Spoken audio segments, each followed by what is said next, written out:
and recognize the ranking member for an opening statement. Thank you, Mr. Chairman.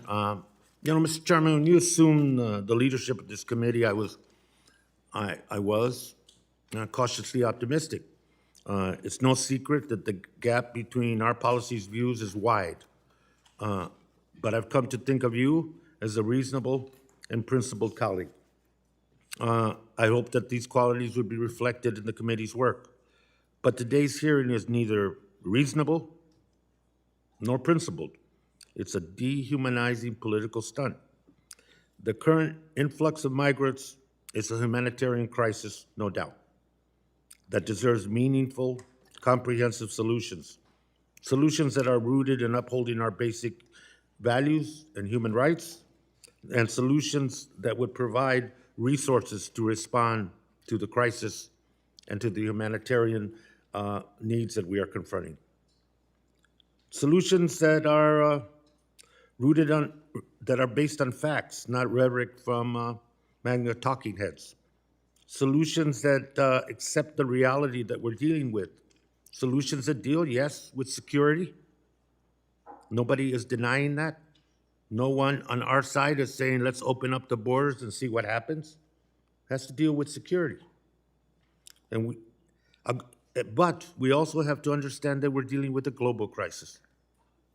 A crisis of major proportions affecting the third world primarily across this globe. A crisis built on poverty, repression and oppression, political and otherwise, undemocratic governments in all parts of the world, the violence, the collapse of civil society, organized criminal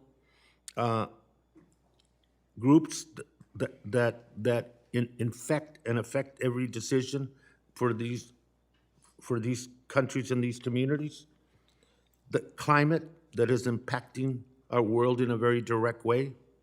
And so this impact of a global crisis on and creating the challenges that we confront not only in the southern border but across this nation are driven by root causes, and we're not dealing with those. That is part of the solution as well. But we won't hear about any of that today because it's not about solutions, this hearing.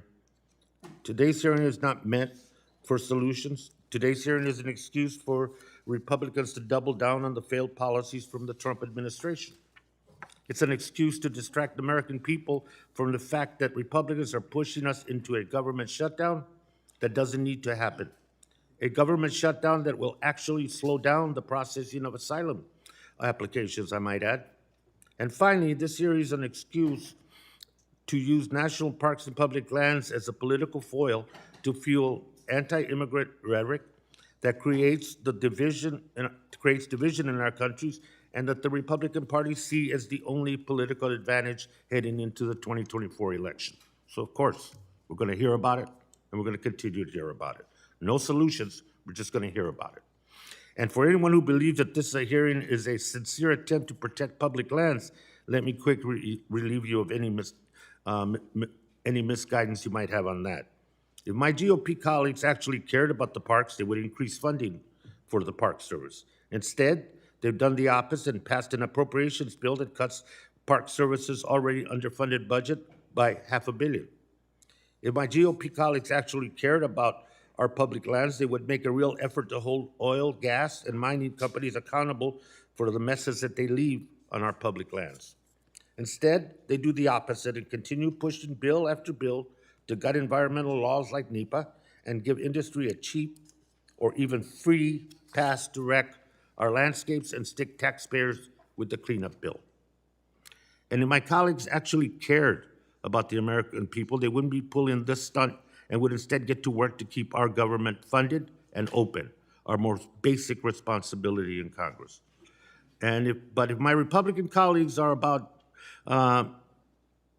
migrant scapegoating, ginnying up the political rhetoric on this issue, MAGA drumbeats, Fox News shout-outs, Speaker McCarthy retweets, and dramatic distractions, then I'd say they're right on track and on target in this hearing. This is a serious issue, and it's of crisis proportion. Nobody denies that. What we had hoped from the initiation of this Congress, this House of Representatives, there would be some response to the initiatives by President Biden on comprehensive immigration reform and funding adequately what needed to be done to deal with the humanitarian crisis. I suspect, no, I don't suspect, I believe that this is a self-fulfilling prophecy. You will not hear solutions from my colleagues. You will hear the rhetoric we've been hearing over and over again. Hateful sometimes, not fact-based all the time, and without a clear solution. If there is a middle ground and a consensus to be reached, we want to work on that. But to say that this hearing is about protection, an epiphany has occurred to save our public lands is a mistake. It's an excuse. And the self-fulfilling prophecy that Americans need to be aware of is that the worse that it gets, the better in the political calculations of the Republican Party. Has the Biden administration done everything? Has it responded the way it should every time? No. I have complaints about capacity, resource allocation, and being able to respond to this in an effective and efficient way. I have complaints about that. But Congress has not done its job. This is a broken immigration law that we've been dealing with for decades. And if the Republicans are serious, we're serious to find solutions and common ground. But if this is just about to maintaining a political advantage or creating more division or using this going into 2024 as the only issue the Republicans have, then we can't work with that. So as we go forward with this hearing, I can only say that this is not an opportunity to discuss in a serious manner solutions. This is a meeting to try to create the division and the rhetoric that is being pumped into this issue over and over again. With that, I yield back.